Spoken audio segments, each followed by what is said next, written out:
¿Qué tal? Muy buenas noches. Yo soy Genaro Lozano y esto es Punto y Contrapunto de martes. El presidente de la Suprema Corte de Justicia, el ministro Arturo Saldívar, activó el proceso para consultar al Pleno de la Suprema Corte sobre la ampliación del mandato de la presidencia de la Corte hasta el 2024. ¿Es realmente la mejor manera de decidir sobre este tema o debería el ministro Saldívar declinar públicamente como exigen colectivos de la sociedad civil? Con 628 legisladores y legisladoras, el Congreso Federal de México es más grande per cápita que el de Estados Unidos, que tiene 535 legisladores. Por ello, desde hace varios años, varias personas y colectivos empujan la desaparición de los 232 legisladores plurinominales, los pluris. Y ahora el presidente López Obrador dice que enviará una reforma para que el Congreso quede en 396 legisladores sin estos pluris. ¿Es una buena idea o no? Escucharemos los contrapuntos. México no tendrá nuevos ni más impuestos, pero el SAT planea recaudar 200,000 millones de pesos más que en 2020, combatiendo la evasión fiscal de grandes contribuyentes, así como la informalidad. ¿Lo logrará o debería aprobarse una reforma fiscal con más impuestos a quienes más tienen? Quédate con nosotros que ya empieza Punto y Contrapunto de martes.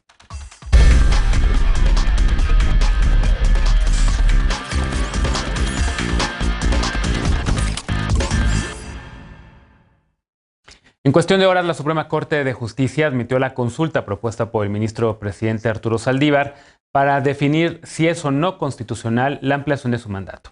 El ministro Fernando Franco deberá elaborar el proyecto de sentencia. Ayer el presidente López Obrador reiteró su apoyo al ministro Saldívar para que él sea quien instrumente la reforma judicial, pero también dijo que es muy difícil que el resto de los ministros lo apoye. Veamos el contexto.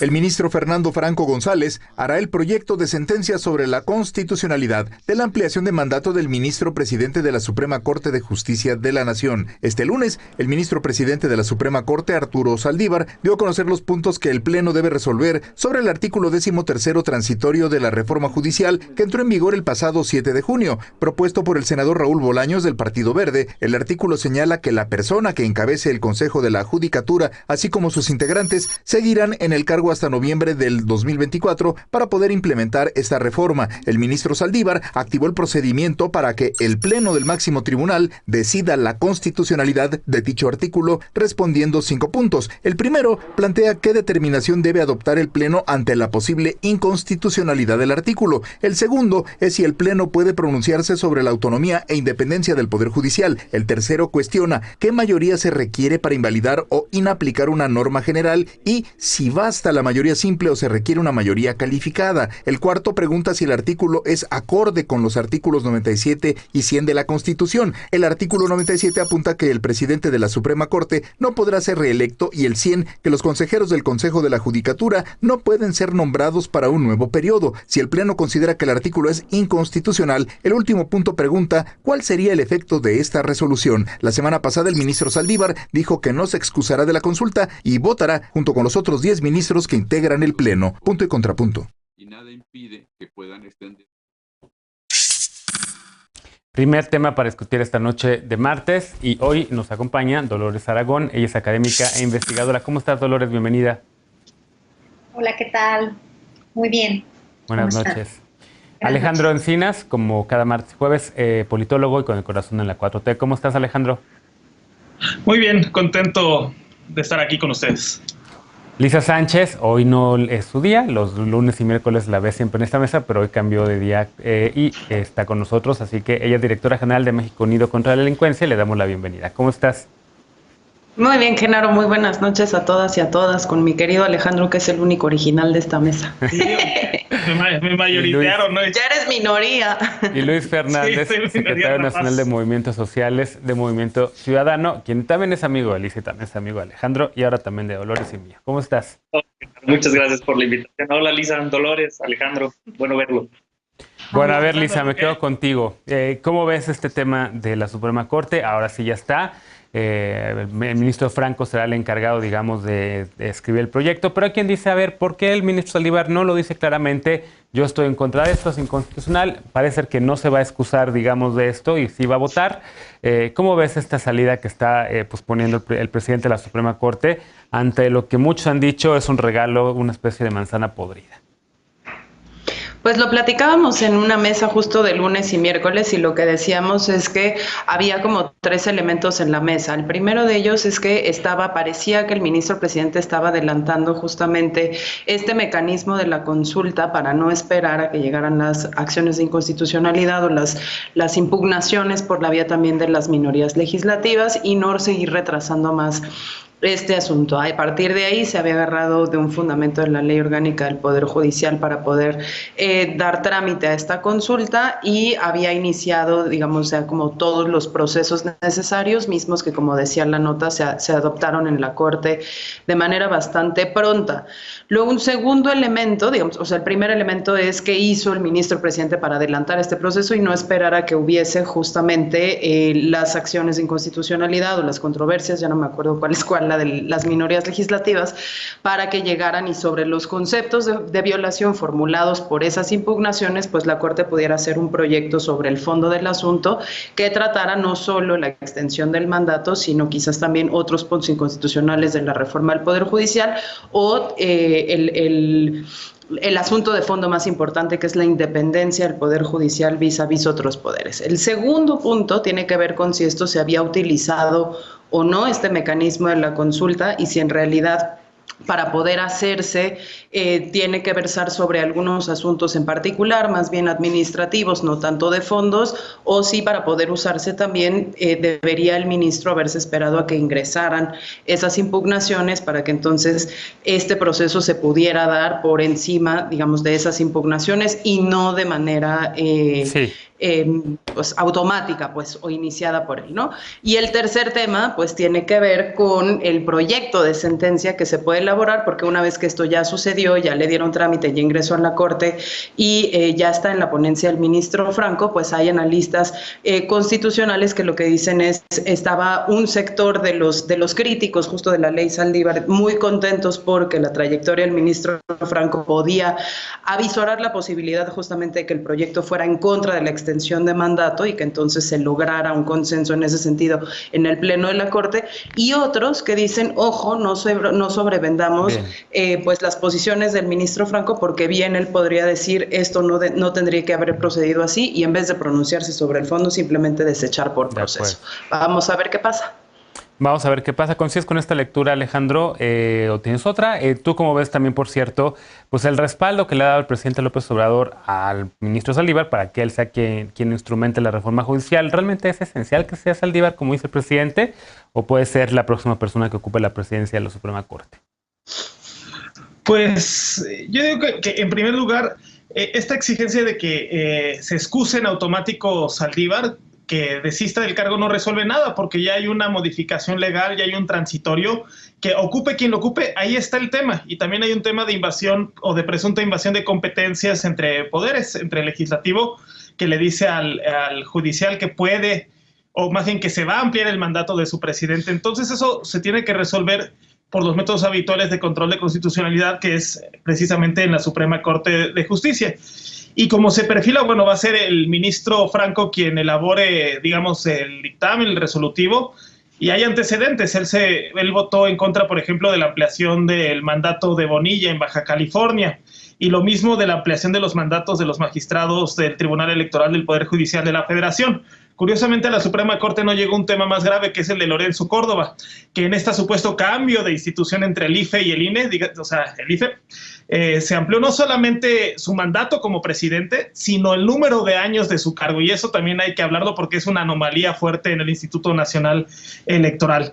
Y el hecho de que Saldívar no se vaya a excusar de la votación a mí me parece desatinado, porque sí hay un conflicto de interés, es una ley ad hominem elaborada o dirigida para él, y entonces está en un claro conflicto de interés porque va a tener que resolver en torno a algo que le afecta directamente.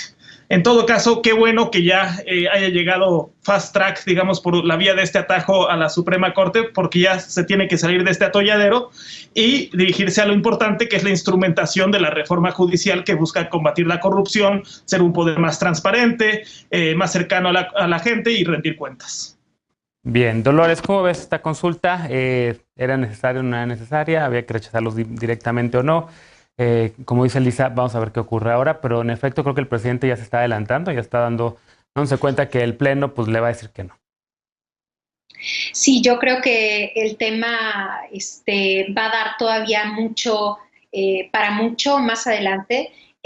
No podemos saber exactamente cómo se van a mover las piezas con precisión hasta pasados pues, estos días, estos momentos, a ver qué más dicen los analistas. A mí la parte que me preocupa es un poco lo que mencionaba Alejandro, la parte de la independencia de poderes.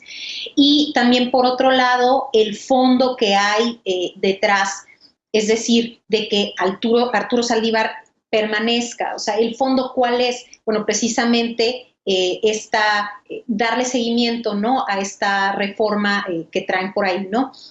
Esa parte es la que a mí me hace un poco de ruido, porque yo me pregunto muy precisamente cuáles son los fondos, es decir, qué es lo que está motivando todos estos movimientos en una posición tan relevante para las decisiones nacionales del país. Eso y el asunto de la independencia y, por supuesto, las quejas de las asociaciones de los jueces, de los magistrados, las cartas.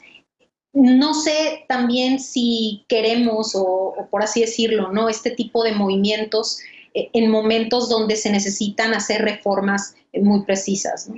Eso sería lo que yo visualizo. ¿Coincides con esta lectura, Luis? ¿Cómo lo ves tú? Mira, Genaro, yo creo que lo dije ya en una ocasión anterior, lo repito, lo reitero, vale la pena no hacer cosas buenas que parezcan malas. Y en este tema está lo de la independencia y autonomía del Poder Judicial de la Federación. Y se ve entre líneas una alineación muy cercana entre el presidente del Ejecutivo, Andrés Manuel López Obrador, y el presidente de la Suprema Corte de Justicia de la Nación. Y en esa alineación no coinciden el resto de los ministros. Como ya lo dijiste, eso ya se dan cuenta, se da cuenta el presidente y sabe que existe una alta probabilidad de no pasar. Yo no sé por qué el ministro Saldívar insiste tanto, incluso manda esta propuesta de consulta ahora en manos del ministro Franco para que se pueda discutir en la Suprema Corte. Creo que eso habla pues de una presión que le están ejerciendo, tal vez sea la mejor salida, la salida institucional y política, haciendo uso de las instituciones que sí funcionan, como el poder, en este caso desde la Suprema Corte, intentando que se deseche de esa manera. A pesar de eso, creo que la inconstitucionalidad es clara. Yo estoy del lado de los que creen que es completamente inconstitucional porque el artículo 97 es clarísimo. Es clarísimo y lo leí la ocasión anterior, me gustaría leerlo de nuevo para que le quede claro al público. Dice, cada 4 años el Pleno elegirá de entre sus miembros al presidente de la Suprema Corte de Justicia de la Nación, el cual no podrá ser reelecto para el periodo inmediato posterior. Si se quiere hacer una ampliación de mandato, se tendría que cambiar la Constitución. No, la interpretación la basa el ministro Franco y creo que vamos a ver en el sentido negativo o en el sentido de la inconstitucionalidad, pero hay una discusión también de fondo y es sobre la reforma que está proponiendo. El presidente hace referencia a que el único ministro honesto y capaz de ejecutar la reforma judicial es el ministro Saldívar. Y creo que eso es una falta de respeto al Poder Judicial y a los 10 ministros que están hoy en la Suprema Corte de Justicia. Porque el contraargumento sería que ninguno de esos 10 ministros es honesto o es capaz para ejecutar la reforma. Y creo que eso es preocupante porque, insisto, es un intento de, pues es un rompimiento o un distanciamiento de la autonomía y de la independencia del Poder Judicial, alineándolo con Saldívar. Entonces, a mí me preocuparía mucho que salga favorable.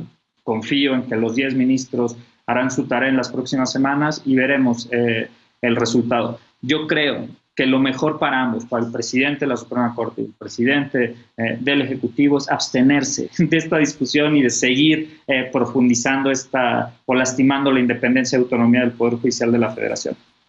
Sí, ¿ves este daño a la autonomía del Poder Judicial de la Federación, Alejandro, o contrapunto? Bueno, no lo veo porque finalmente será la sala superior quien tome estas determinaciones en plena soberanía.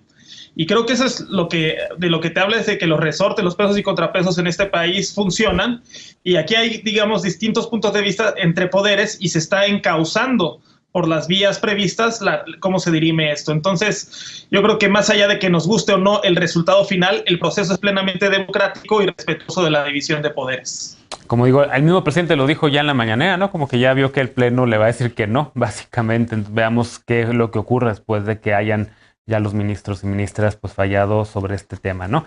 ¿Algún comentario final? Tengo 30 segundos. ¿Quién levanta la mano primero? Lisa Sánchez. Pues simplemente decir que la misma reforma que le hicieron a la ley del Poder Judicial en uno de sus artículos y una de sus fracciones impide a los jueces pronunciarse sobre los asuntos que directamente los afecten, y en este sentido la propia reforma escrita supuestamente por Saldívar le impediría participar en la votación que él mismo acaba de activar sin que se agoten las vías institucionales de las acciones de inconstitucionalidad. Bien, bueno, pues vamos a recuperar el tema en cuanto pase. Hacemos una pausa y al regresar, el segundo tema de la noche, el cómputo de votos terminó ayer y con eso los partidos podrán definir pues quiénes van a ocupar las 200 curules plurinominales. 200 de 500. Es realmente un congreso demasiado grande. ¿Importan o no los pluris? Veremos qué opina la mesa de la propuesta del presidente López Obrador para eliminar estas figuras de diputaciones y senadurías de mayoría proporcional. Ya volvemos a Punto y Contrapunto, no te vayas.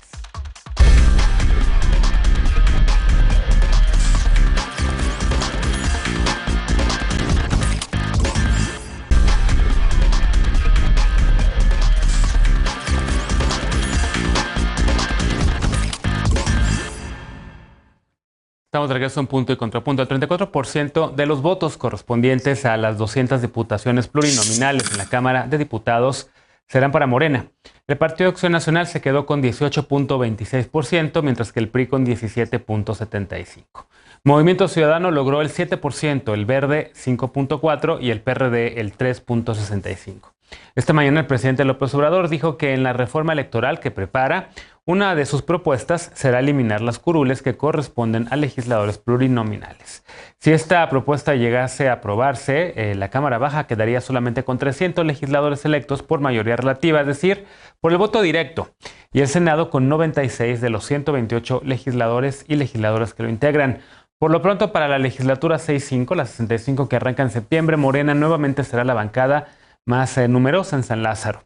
Por cierto, los votos nulos sumaron un porcentaje, escucha bien, mayor al obtenido, no solamente por el Partido del Trabajo, con el 3.2% de los votos, sino incluso por los 3 partidos políticos que hicieron su debut y despedida en este proceso electoral. Redes sociales progresistas, Fuerza por México y Encuentro Solidario, antes Encuentro Social, no lograron ni siquiera el 3% de los votos, pero el voto nulo sumó el 3.4%.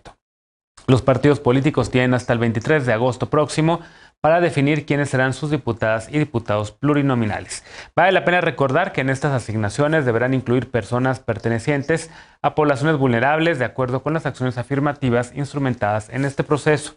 Ayer, el INE también dio a conocer que 60 curules de mayoría relativa corresponderán a estas poblaciones y 31 deberán ser asignadas por representación proporcional.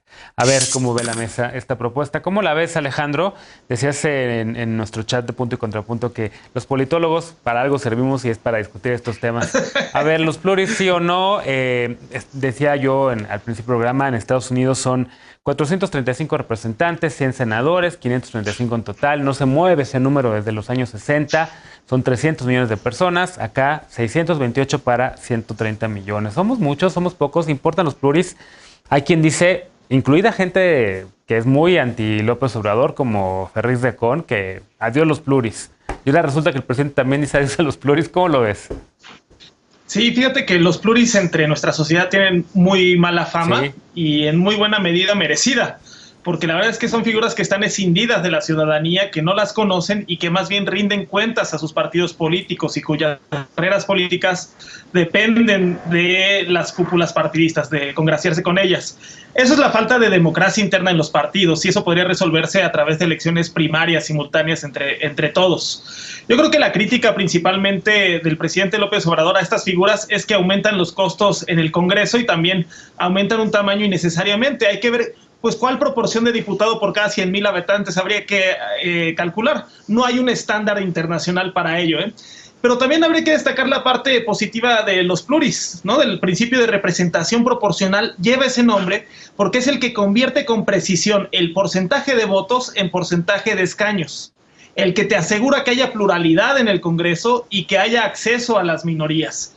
Es un sistema que garantiza que no haya ganadores absolutos y perdedores absolutos. Les pongo un ejemplo. Si en una elección bajo un principio uninominal un candidato gana con 51% y el otro pierde por 49%, el de 49%, esa franja del electorado se va a quedar sin representación y el ganador se lo va a llevar todo. Los pluris lo que te garantizan es que haya equilibrios y que esas voces, ese porcentaje de votos tenga representación en el Congreso. Entonces yo creo que la pregunta que hay que hacer aquí es, sí, periódicamente hay que revisar nuestros sistemas electorales, no son reglas escritas en piedra, ¿por qué 300 uninominales y 200 plurinominales? Y yo creo que la principal pregunta que habría que responder es, ¿podemos conservar lo bueno de la representación proporcional y evitar lo malo?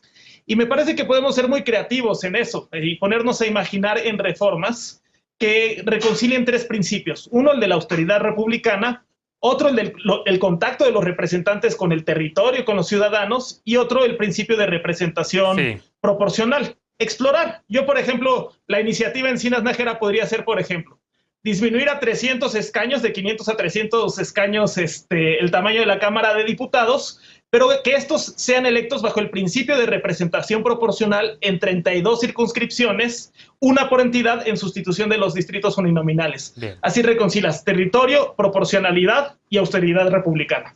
Dolores, ¿te gusta esa iniciativa Encinas Nájera o estás de acuerdo con la que quiere proponer el presidente? Que, por cierto, una reforma de ese calado tendría también, creo que necesitaría el apoyo mayoritario de quienes van a integrar esta nueva Cámara y que tendrán todos los incentivos para votar en contra.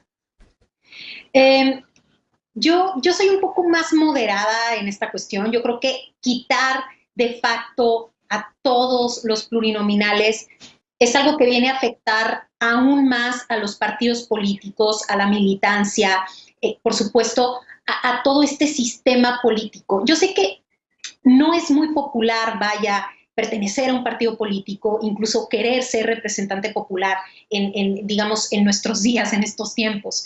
Pero se nos está olvidando la importantísima función social que debiesen tener los partidos políticos y el proceso que mencionaba Alejandro, que me parece estupendo. Es decir, cuestionemos el proceso interno de los partidos políticos a la hora de repartir los escaños plurinominales, que la verdad, en la mayoría de los casos, no obedecen a criterios, por así decir, de representación verdaderamente, y eso ha venido a mermar, además de la mala fama, porque quizá sí tenemos demasiados plurinominales, quizá reducir el número, y aquí voy a ser un poco como neutral o más reservada en este sentido, porque creo que esto golpearía mucho, si ya de por sí la sociedad no quiere participar en la vida política del país, y esto lo podemos ver con el número de votantes que tenemos simplemente en las últimas elecciones. Necesitamos reforzar, o esto sería una posición mía, a lo mejor muy institucional, a lo mejor aquí estoy siendo muy conservadora para la visión del presidente, pero si no reforzamos las instituciones públicas y lo público es lo social, pues entonces, ¿cómo le hacemos para fortalecer nuestro sistema, ¿no? O sea, tenemos que confiar en la gente, tenemos que confiar y ser partícipes. Ahora, que hay una mala reputación, que ha habido mala repartición a la hora de estos escaños, es evidente y es una realidad. ¿Cómo lo solucionamos? Pongámonos creativos, como dice Alejandro, y también no solo creativos, sino también con esperanza, porque si seguimos viendo todo desde la óptica de cortar a rajatabla lo ganado, creo que eso de pronto no ha dejado muy buenos resultados. Bien. A ver, Luis, ¿opinión contraria, contrapunto, o estás a favor de estos pluris 200 en la Cámara de Diputados y 30 y pico en el Senado? Voy a hacer la propuesta de la iniciativa Fernández. A mí me gustó muchísimo me gusta muchísimo la propuesta de Alejandro, la verdad, con una diferencia sustantiva. Creo que las 32 circunscripciones, al menos para la Cámara Baja, no deberían de ser por la entidad federativa, porque las entidades ya están representadas en el Senado, si no tiene que estar alineada por población. Hoy los diputados tienen una representación, con los 500 diputados tenemos un diputado aproximadamente por cada 240,000 personas en el país. Si se reajusta a 300, estaríamos hablando de un diputado por cada 400,000 personas, ¿no? Esto alineándolo al territorio.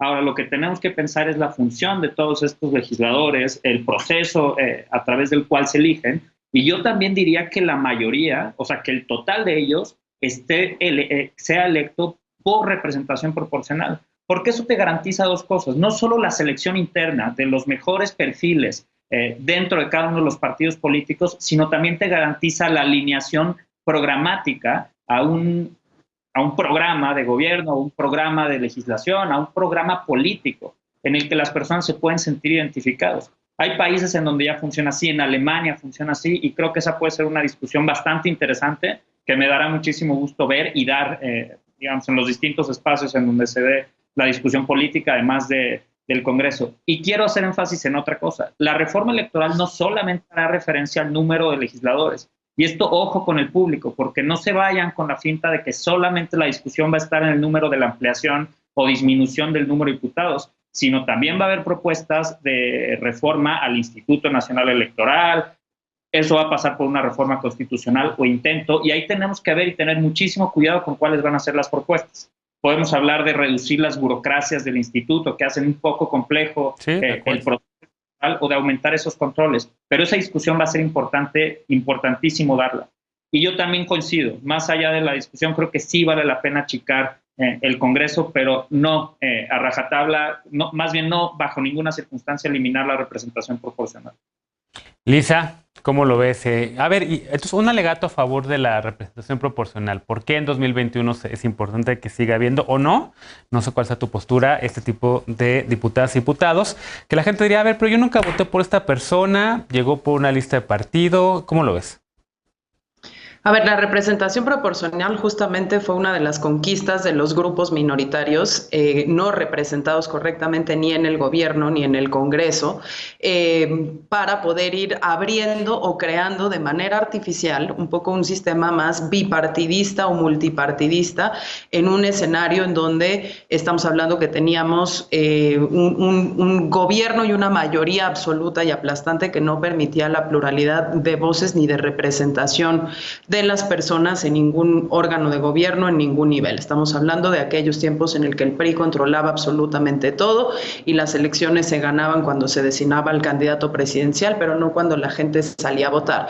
Por eso es muy importante tener la representación proporcional, porque lo que permite son lo que explicaban ya tanto Luis como Alejandro, que es aquella minoría que perdió, pero que no es una minoría en el sentido en el que es significativa, necesita estar representada de alguna manera. Y por el otro lado, como decía Luis, permite tener también pues representantes por cierto número de personas de acuerdo a cómo se dan la distritación, digamos, del país, cómo se dividen los distritos electorales, pero también cómo se presentan los perfiles al interior de los partidos. Entonces yo creo que lo primero que tenemos que hacer es entender para qué sirvió la representación proporcional, que fue para abrir el sistema de partidos a voces que, si bien no son mayoritarias, son muy necesarias y son muy representativas de la diversidad de puntos de vista, de geografías y de problemas públicos que tiene el país.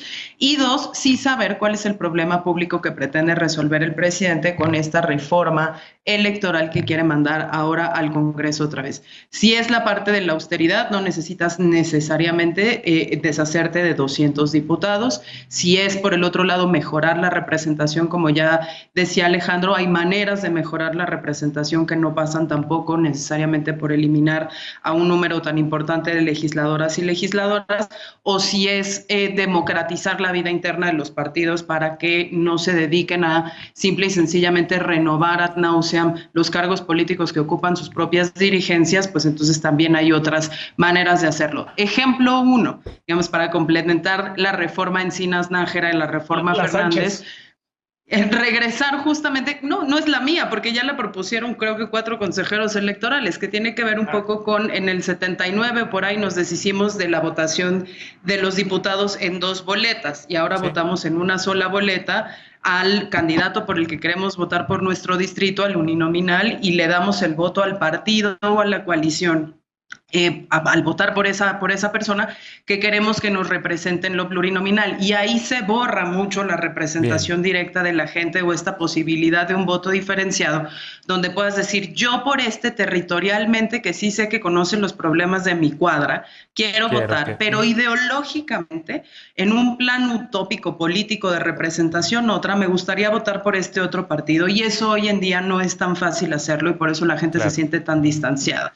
Eso se eliminó el 79% fue Bartlett. Y ya lo último que quería decir es, existen esos sistemas de representación proporcional mixtos. Fernández, acá, el diputado Fernández mencionaba el caso alemán. Lo interesante del caso alemán es que tienen 40 millones menos que nosotros, tienen aproximadamente 100 representantes más que nosotros, y el modelo es tan flexible que incluso permite que el tamaño de la Cámara crezca de manera temporal dependiendo de cómo quedó la votación. Ahora habrá que ver que el costo de mantener a todos esos legisladores en Alemania comparado con el costo per cápita en México, y ahí veremos si es muy oneroso o no nuestro Congreso, ¿no? También. Sin duda alguna, pero eso pasa por los recursos que asignan a comisiones, por sus bonos, por sus prestaciones. Claro. Y sus dietas, ¿no? Luis, ¿querías hacer un comentario rapidísimo, por favor? Sí, quería agregar una idea, Genaro, de la función de relación con la ciudadanía de los legisladores. Esa hoy es muy distante porque no tienen funciones específicas más allá de legislar o gestionar presupuesto. Hay tema de gestión de problemas públicos locales que son inmediatos a la gente, digamos, inmediatos al lugar en el que vives, temas de agua, temas de seguridad, temas de alumbrado, que normalmente corresponden a los municipios y en algunos casos a las facultades de servicios públicos de las entidades federativas, que los legisladores tendrían que tener una función de gestión abierta, pública, regulada, porque creo que eso acercaría mucho más la función de representación y no solo verlo distante con la modificación de leyes, y en el Congreso Federal muchísimas leyes que están muy alejadas, muy distantes de las personas en el día a día. Alejandro, sí, 20 segundos, adelante, porque ya se acabó el tiempo. Lo que dice Luis, yo digo que esa función le corresponde a los municipios y a los cabildos para el caso, ¿no? Eso es una muy buena discusión porque tenemos esa práctica de que los diputados federales hagan gestión ciudadana. Y nada más decir que hoy el presidente disipó temores cuando dijo que la reforma del INE implica más y no menos autonomía, lo cual pasa por mecanismos de designación que garanticen que no haya repartición o captura de cuotas partidistas en el Consejo General, es decir, que los perfiles sean más independientes. Creo que eso es una muy buena noticia porque estaba corriendo el rumor de que se iba a ir a Segov o que al Poder Judicial. Y si quieres retomamos ese tema mañana y pasado, porque también me parece que es importante. Déjame hacer una pausa, regresamos para el último bloque de la noche. Raquel Buenrostro, la titular del SAT, anunció una reforma fiscal o una miscelánea fiscal sin nuevos impuestos ni impacto en salarios. Se pueden conseguir así los recursos necesarios para el país. Las medidas instrumentadas por el SAT lograrán aumentar el cumplimiento de responsabilidades fiscales como prevén las autoridades. Regresamos a Punto y Contrapunto, no te vayas.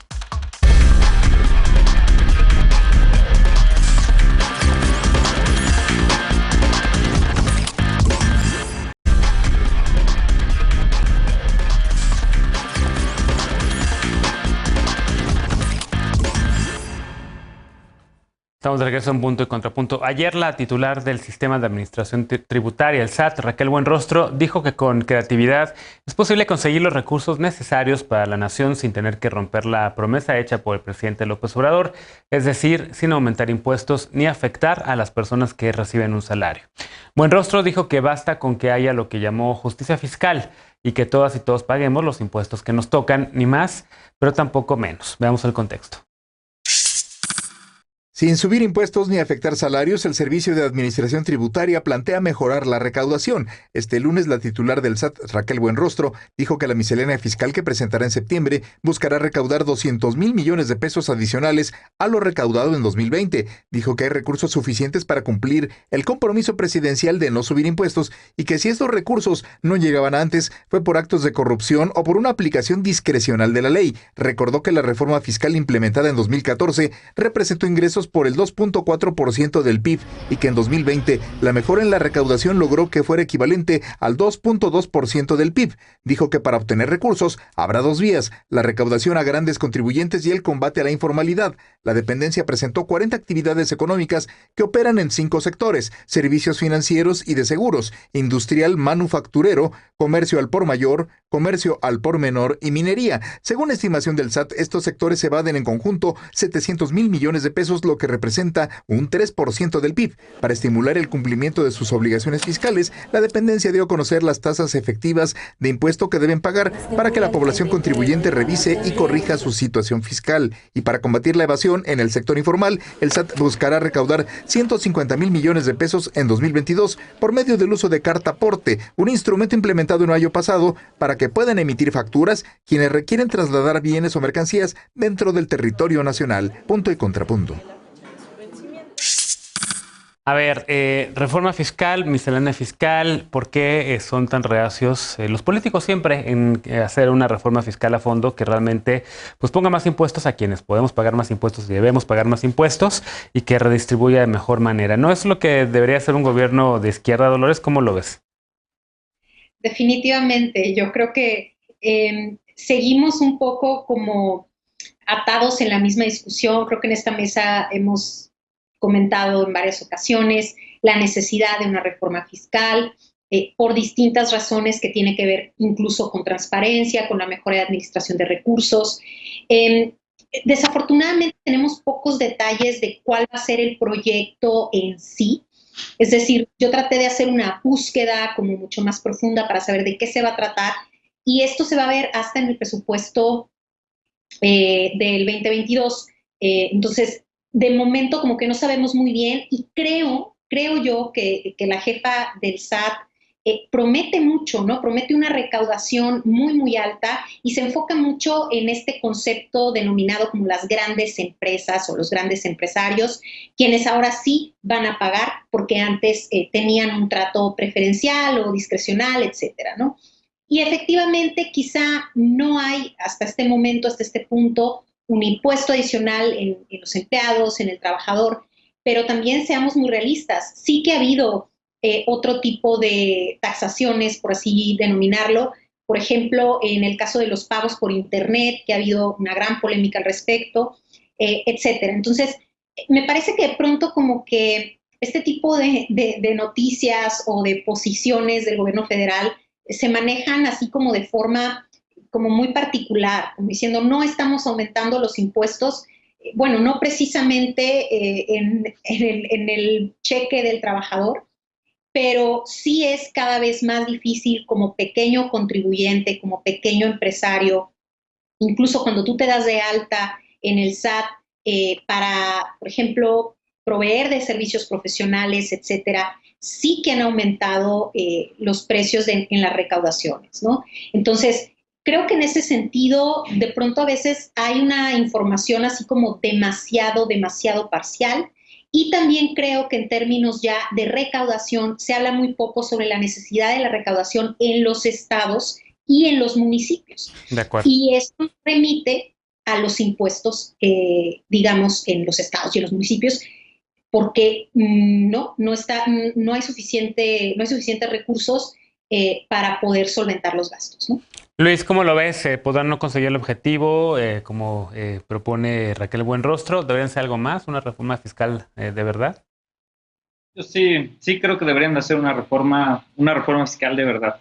Esto yo no lo llamaría reforma fiscal. Ella misma reconoce que es una reforma administrativa e incluso dice que va a venir en la miscelánea. Eso no implica una modificación estructural de la forma en la que se recauda y se ejerce el gasto. Y yo creo que un gobierno de izquierda debería de ir más allá. Y un gobierno de izquierda en China y en todo el mundo debería de cobrar más impuestos para redistribuirlo de manera más eficiente a través de bienes y servicios, para que las personas podamos ejercer de mejor manera nuestros derechos y a partir de ese ejercicio de derechos podamos reducir la desigualdad. Creo que de eso se trata. Creo que hay una muy buena intención en el sentido en el que quiere hacer pagar impuestos a quienes no han pagado o han tenido privilegios históricamente, y eso me parece muy acertado. Si eso puede hacerse con una reforma administrativa, adelante. Creo que eso, hablaría muy bien de esta gestión. pero también creo que la reforma fiscal sí debería ser más profunda, porque a pesar de hacer estas modificaciones en la miscelánea, no va a garantizar que mejore la distribución en temas de acceso a la salud o en temas de acceso a la educación o incluso de seguridad dirigida a instituciones civiles en todo el país.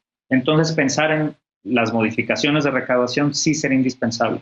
Ahora, creo que hay otra historia más allá. Si ya va a ser una reforma administrativa, creo que la reforma administrativa también la llevaría muchos pasos más adelante, porque la reforma administrativa implicaría por cambiar y tomar en cuenta las recomendaciones que ha hecho Coneval y la Auditoría Superior de la Federación en la asignación del gasto y en donde puede mejorar las políticas públicas para los programas sociales que ya tiene, los programas emblemas de adultos mayores, los programas de Sembrando Vida, Jóvenes Construyendo el Futuro, entre otros. Creo que si pensamos en hacer modificaciones estructurales del gasto, digamos, si ya va a recaudar más, hay que ver hacia dónde lo destina.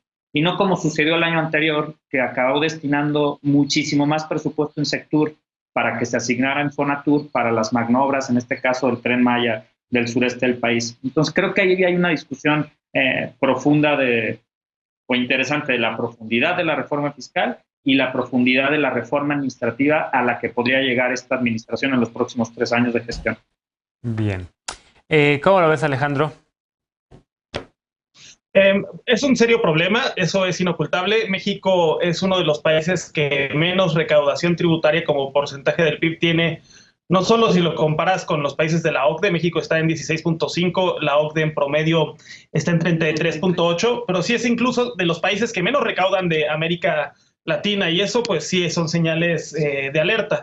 Ahora, yo no estoy en contra de una reforma fiscal progresiva, creo que es una asignatura pendiente, pero también tenemos que pensar que si elevamos impuestos y no elevamos la capacidad de recaudación, vamos a seguir cayendo en esta vieja práctica de pretender cambiar la realidad por decreto.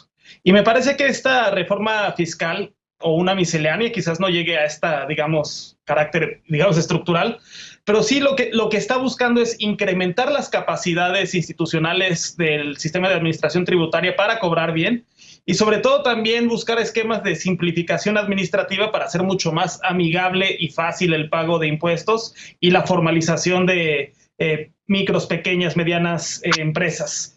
Eso me parece importante y hay que decir que hay un amplio margen de maniobra por lo pronto y ya se ha demostrado cómo cobrando las deudas y los impuestos a las grandes fortunas que solían ser condonados o no pagar, incluso en una etapa crítica de la economía que fue la pandemia, no sufrió merma la recaudación fiscal, sino incluso hubo trimestres en los que se aumentaron. Y me parece que ese es el camino que hay que seguir, que aquellos que tenían privilegios indebidos o que no estaban incluso dentro de la ley comiencen a pagar impuestos, no más ni tampoco menos. Y por otra parte, también tienes que hacer un ejercicio de, en una etapa de reactivación económica, incrementar impuestos.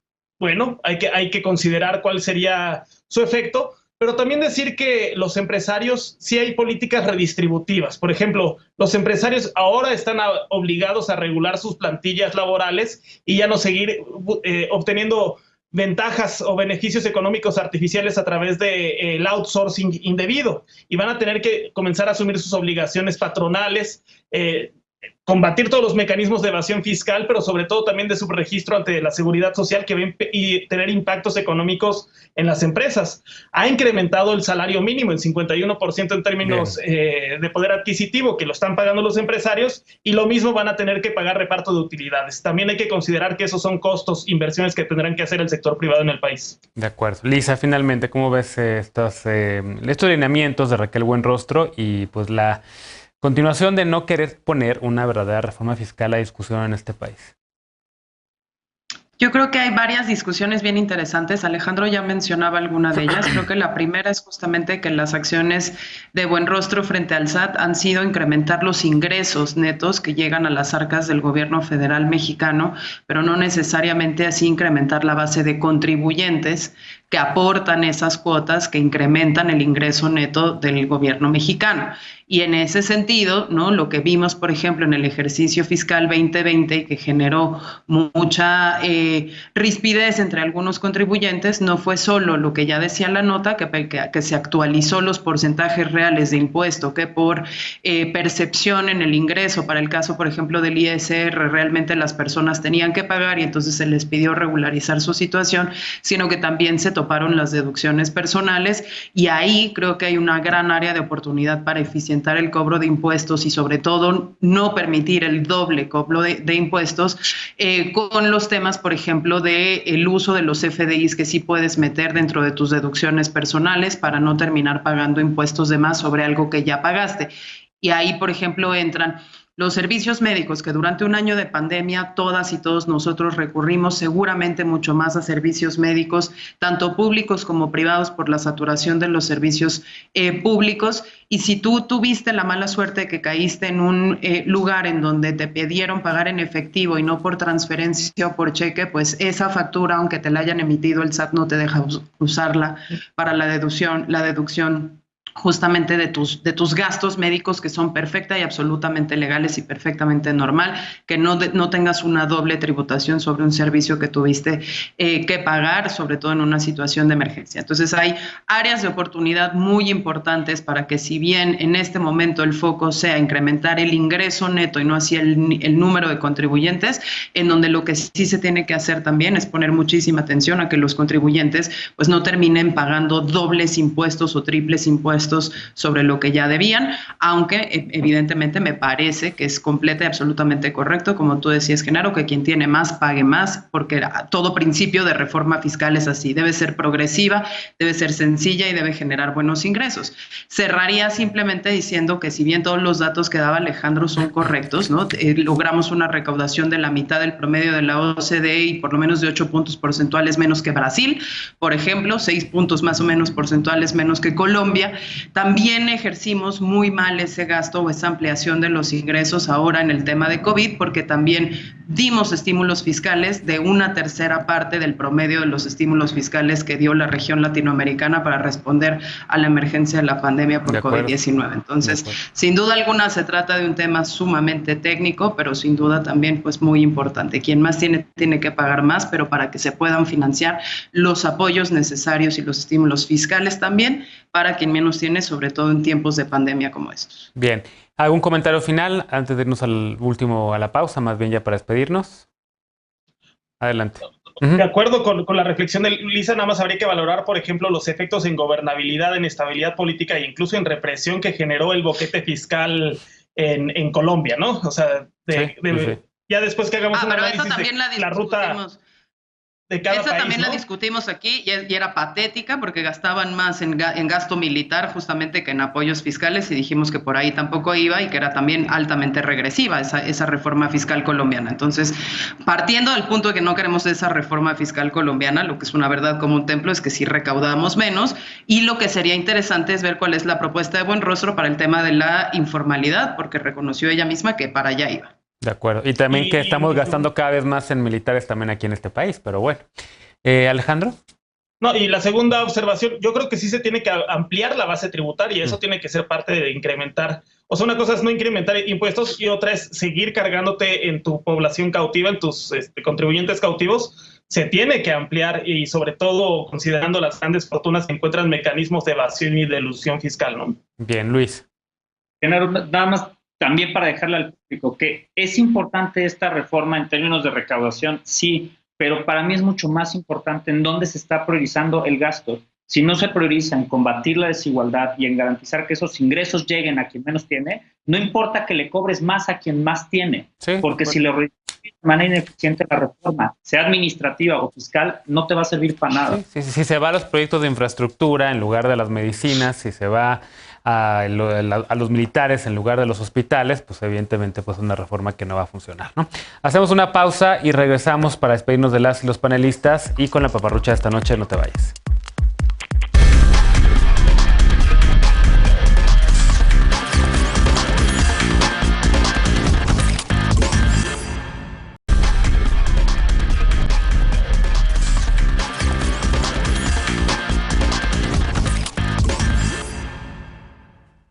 Estamos de regreso ya para despedirnos con la paparrucha de esta noche. Es cierto que las personas de 18 a 39 ya se pueden registrar para recibir la vacuna contra COVID-19. Varias personas han replicado esta información, según la cual ya se abrió el registro para todas las personas que quieran recibir la vacuna contra el SARS-CoV-2 y que tengan entre 18 y 39 años.